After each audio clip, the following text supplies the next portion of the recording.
All right, this is Concept 2 Notes, and we're going to be talking about naming ionic compounds. So make sure if you have not watched Concept 1 Notes that you have those down, because that is essential background information to this.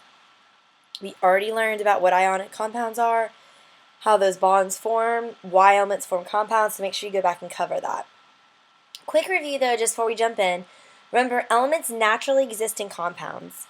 Remember, compounds are two or more chemically combined elements. The reason they form compounds is to be more stable, which means have full outer energy levels of electrons, which for pretty much everybody means having 8. There are two main types of bonds, ionic and covalent. So far, we've only talked about ionic. Ionic are between a metal and a nonmetal, and the metal transfers electrons to the nonmetal. Remember, we did those electron dot diagrams to show with the arrow the metal giving its electrons to the nonmetal. The other main type of bond that we're going to learn about later in this unit is a covalent bond. And this is a bond that forms between nonmetals, and electrons are shared. All right, they're going to share electrons. So we're going to jump into that in a little bit. But for today, we're going to talk more about ionic compounds. So just a refresher, an ionic compound is made of charged ions. Remember, the cation is the positively charged, it's usually a metal ion. It becomes positive because the metal loses electrons to be stable. The anion is a negatively charged nonmetal ion, and it's negative because nonmetals gain electrons to be stable. And remember, although an ionic compound is made of charged ions, its overall charge must be 0. So the amount of positive charge must equal out to the amount of negative charge. And that's something we're going to see as we learn these. So, how do I figure out the chemical formula for an ionic compound? Like if I give you the name of some elements or the name of the official name of the compound, can you figure out its formula? Well, you should be saying yes, because you just did that in Concept 1 with your electron dot diagrams, and that was great. But that kind of takes a long time, as some of you saw, and there's a faster way to figure this out. So do not just abandon what you did. We're going to still draw those, and you'll be expected to draw those on some assessments. But know that we have a faster method, but you can always go back to that method if that's what you're most comfortable with to double check your answers. All right, so here's our new method to figure this out. When given a name for a chemical formula, or at least the names of the two elements, you're going to write down the ions of each element with their charge. AKA, what I'm saying is, you're just writing their symbol with their oxidation number. So like sodium always forms Na plus 1. Chlorine always forms Cl minus 1. That's all you're doing. Then you're going to determine the number of each ion that it takes to make a compound with no charge. Remember, so that the overall charge is 0. And to do that, you're going to do something that I call crisscross applesauce. You're going to crisscross applesauce the charges. Then you'll just write down the formula using the subscripts that you just crisscrossed to show how many it took. And then you'll reduce or simplify if needed. All right, this makes a lot more sense when we do an example. So let's do an example. All right, so what if I wanted to know what's the formula of the compound that would form between magnesium and phosphorus? And you didn't want to do the whole electron dot diagram. Well, step 1, write down the ions of each element with their charge, aka the symbol with its oxidation number. Okay, well, what's the symbol and oxidation number of magnesium? It's Mg positive 2. And then what's the symbol and oxidation number of phosphorus? Well, it's P minus 3. Now, determine the number of each ion it takes to make a compound with no charge. So you're going to crisscross applesauce the charges. So we're going to just draw an arrow. This 2 from magnesium is going to go to phosphorus, and this 3 from phosphorus is going to go to magnesium. Boom, boom. Step 3, write down the formula using subscripts to show how many of each ion it took. So I'm going to write magnesium with the 3 from phosphorus, and then phosphorus with the 2 from magnesium. So Mg3, which came from phosphorus, P2, which came from magnesium. And then you'll reduce or simplify if needed. Well, 3 and 2, that can't get any simpler and still be whole numbers. So it is already reduced. And then a way you can double check is think about this. in this compound, I have 3 magnesiums that have a +2 charge. Well, 3 times +2 is +6. I have 2 phosphoruses with a -3 charge. 2 times -3 is -6. +6 and -6 put together gives me 0. So the overall charge is 0. You don't need to write this math out, but it's just a way of proving how this crisscross applesauce method always works. All right, so now I want you to practice. I want you to do this with aluminum and chlorine, lithium and nitrogen, etc. And then make sure you pause, and then you can press play to see the answers. Note that for calcium and oxygen, you probably got Ca2O2, but those 2's can be reduced because they're not in the simplest form. So CaO is the correct answer. All right, we're going to be practicing this now in class for real. So pause and practice this like whatever you've been assigned. I don't want you to watch this whole video in this entirety because we're going to learn so many different things and it'll be really overwhelming. So this time you need to pause and practice just doing this. And when you're ready, now we're going to learn the other direction. How do I have formal names? Because it's not just called aluminum and chlorine. It's called aluminum chloride. So how do I go from a formula to the actual name of the compound? Well, there's a couple steps. First, you just write the name of the first element, which is the metal, and then you write the name of the second element with an IDE ending. That's it. Super simple. So, for example, CAS. All right, the first element is calcium. And then I write the second element, which is sulfur, but I do an IDE ending. So instead of sulfur, it's sulfide. So CAS is the same thing as calcium sulfide. All right, so I want you to practice that. All right, name the compounds below. Pause and follow those steps, and then press play to get the answers.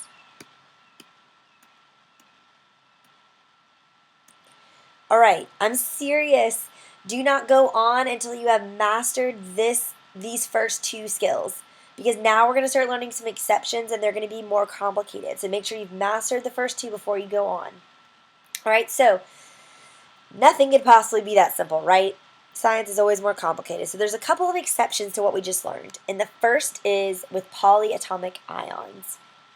So a polyatomic ion is a positively or negatively charged, covalently bonded group of atoms. Remember from early in these slides I mentioned a covalent bond, which we'll learn way more about in the future. But it's when nonmetals share electrons to be stable. So this is making one of those. And then the group of atoms, the whole group has a charge. All right, so there's a bunch that we may use, and I'll give you a sheet of those at one point. But there's 8 that I want you to memorize. So you need to know their name and their charge and their formula. All right, so the ones you need to know. All right, ammonium is NH4, and this entire thing has a +1 charge. Nitrate's NO3, and the entire thing has a -1 charge. Hydroxide's OH, the whole thing has a -1 charge. Phosphate's PO4, entire thing's a -3 charge. Sulfate's SO4, entire thing's a -2 charge. Carbonate CO3, entire thing is a -2 charge. Acetate is C2H3O2, the entire thing has a -1 charge. And then chlorate is ClO3, and the entire thing has a -1 charge. So, how do these play into the skills we just learned? All right, so I'm going to use the same steps, but I'm going to add in some exceptions. So, previously we learned, okay, if I give you a formula, how do you figure out the name? Remember, you write the name of the first element, the metal, and then you write the second element with an IDE ending. Now, if the first element is actually a polyatomic ion, you follow exception number 1, which means you're just going to use the special polyatomic ion name. And then same thing for step 2. If the second element is actually a polyatomic ion, you just use its special polyatomic ion name with no ID ending. All right, so for example, Na3PO4. This is not sodium phosphorus oxide. Okay, it's never going to have 3 names. It's always going to have 2. This is sodium, and then I see a special polyatomic ion, so I follow the exception. So it's just sodium phosphate. All right, MgSO4. This is magnesium, and then you should spot the polyatomic ion right here. That's sulfate, so I use its special name. All right, what about this one? I don't even see a metal. And then that makes me notice, oh, look, there's one of my polyatomic ions. So this is ammonium, and then name the second element with an ID ending, chloride. Now, this may be overwhelming to you, but this is why I have you memorize those 8 on the previous slide, so that you become so familiar with them that you see this and don't panic. You just automatically see phosphate, so it doesn't overwhelm you. All right, so a little bit of practice with the exception 1 rules. All right, here's some chemical formulas, and I want you to write the names. So pause and then press play to get the answers. All right, note for this last one, you can have 2 polyatomic ions in an ionic bond, just like we have here, ammonium nitrate. That's totally okay. All right, now we need to learn to go the other direction. Now, this is a little bit trickier, okay, a little bit, because remember this one has more steps. So the white and the blue are the same steps and hints from before, but I'm just adding some pinkish purple additional steps for polyatomic ions. You should just be adding this into your notes. So if I give you a name, you still write down the ions of each element with their charge, aka the symbol with its oxidation number. The only extra thing to do is if there's a polyatomic ion, you have to write it in parentheses, because I want you to protect that ion. You cannot change anything about it. And so that's why we're going to do the parentheses, so that you keep it protected.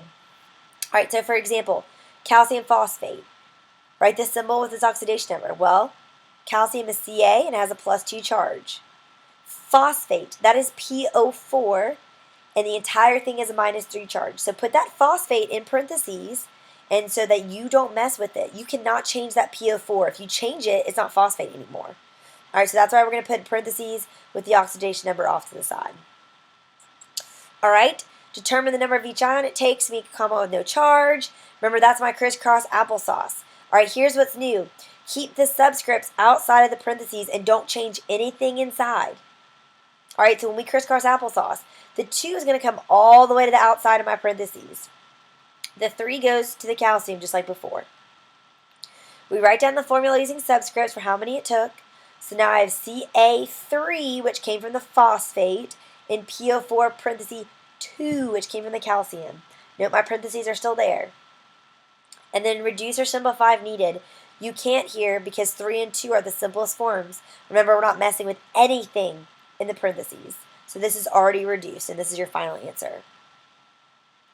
All right, looks a lot more complicated than it is. Just keep that polyatomic ion in parentheses and do everything like we did before. All right, so a little practice. Pause the video, solve. This is for your own benefit, and then press play to see the answers and see if you got them right.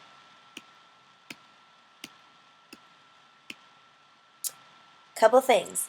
This first one, they +2 and -2 charge, so those reduce. So it's just a 1-to-1 ratio.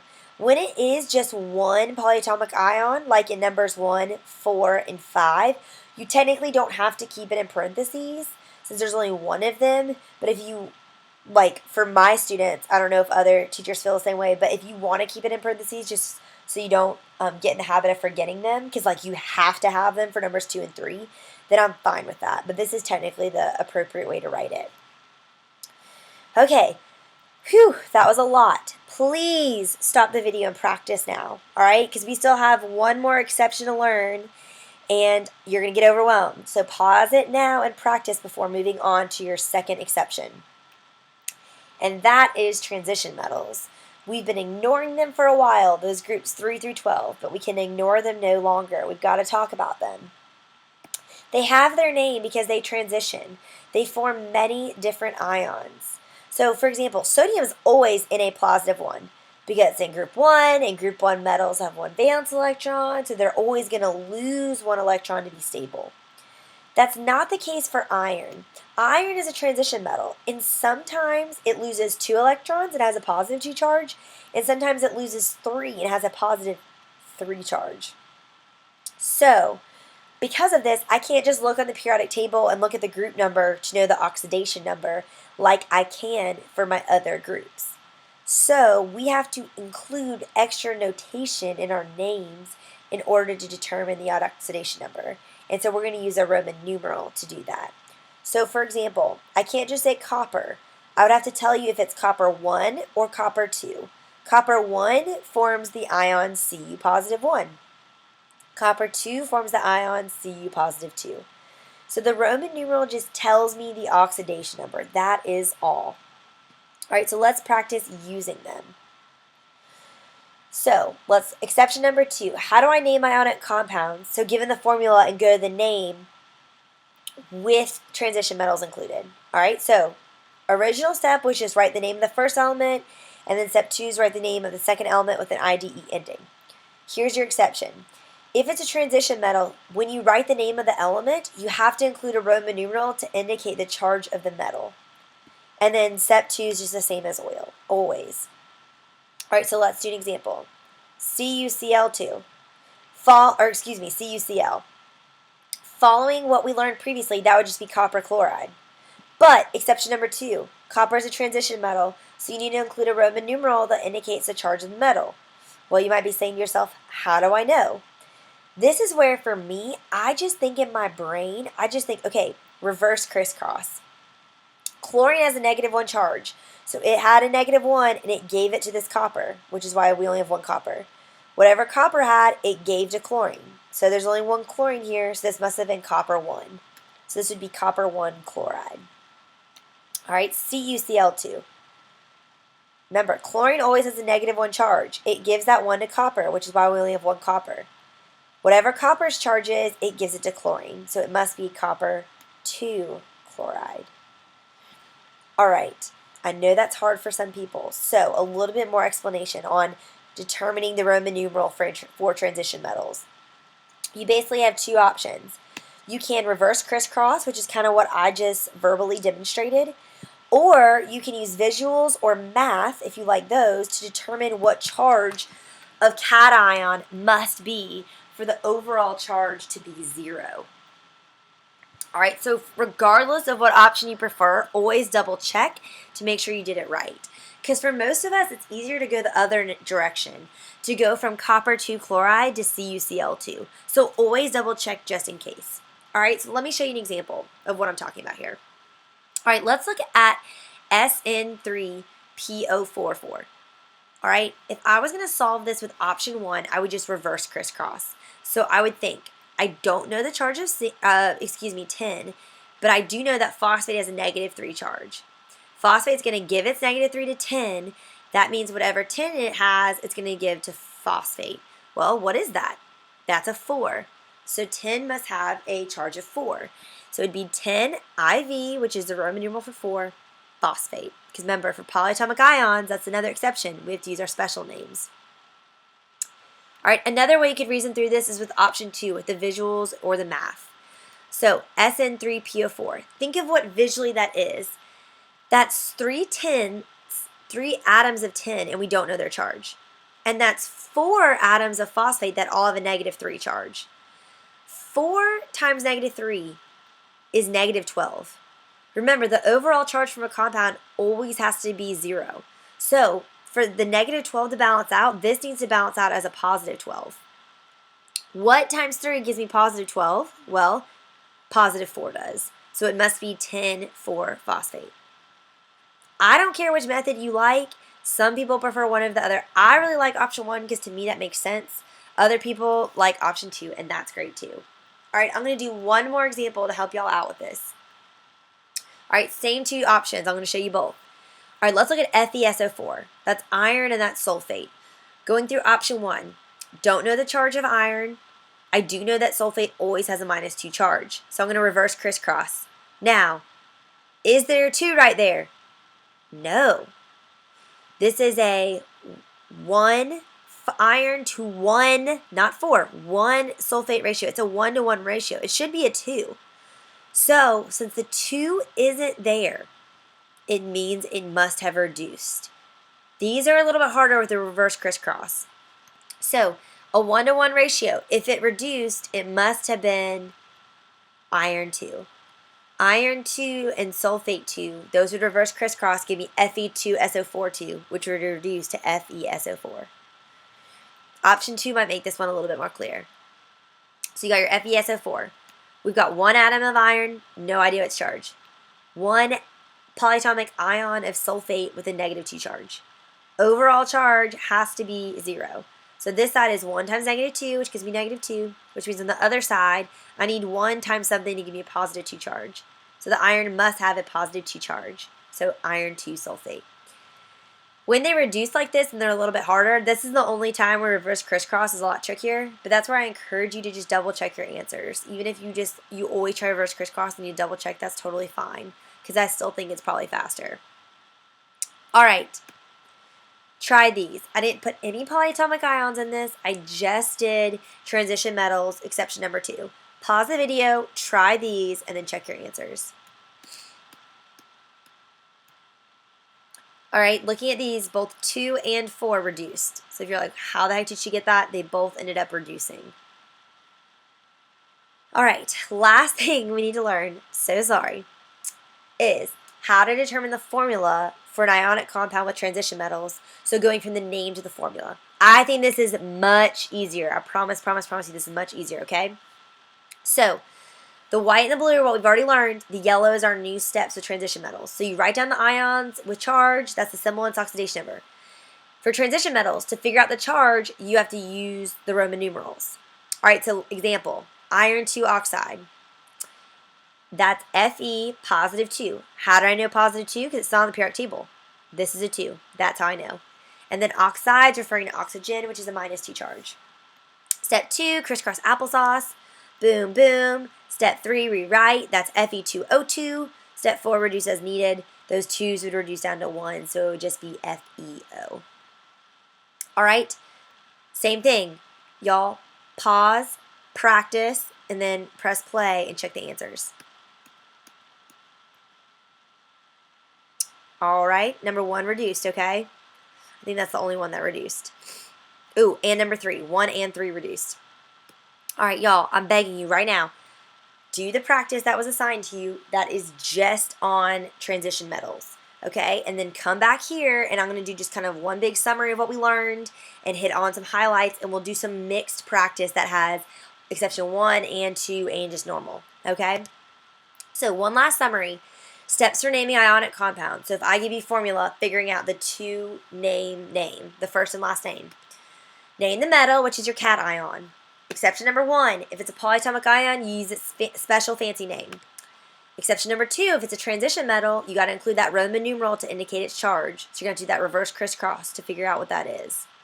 And then step 2, you name the non-metal, your anion with an IDE ending.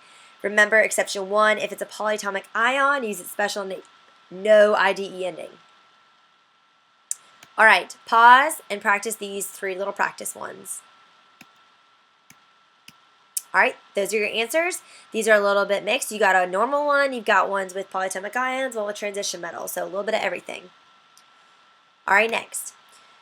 Steps for writing chemical formulas for ionic compounds. So going from the name to the formula. Remember, write down your ions with charge, crisscross applesauce. Keep subscripts outside the parentheses. Don't change anything inside for those polyatomic ions, y'all. Rewrite with subscripts and reduce as needed. All right, same thing. Pause the video and then press play to check your answers. All right, last slide. You are a trooper if you made it this far. Helpful hints for ionic compounds. When determining the Roman numeral for a transition metal, try the reverse crisscross method first. It is guaranteed the fastest. If the subscript isn't matching the charge, though, of the non-metal, then it must have been simplified. And so when it doesn't match, I just think it's fastest to do a little trial and error. Double check your work by just going the opposite way, like taking the name that you figured out and going for the formula and just see if you match with what you started with. And last, I cannot emphasize this enough, y'all. Put parentheses around polyatomic ions so you remember to protect them. You cannot change the subscripts of polyatomic ions. If you change SO4, it is no longer sulfate. SO3 is not sulfate. Okay, so that's really important. So use the parentheses to help you remember that. All right, now we're going to practice this until you are all champions. Way to go.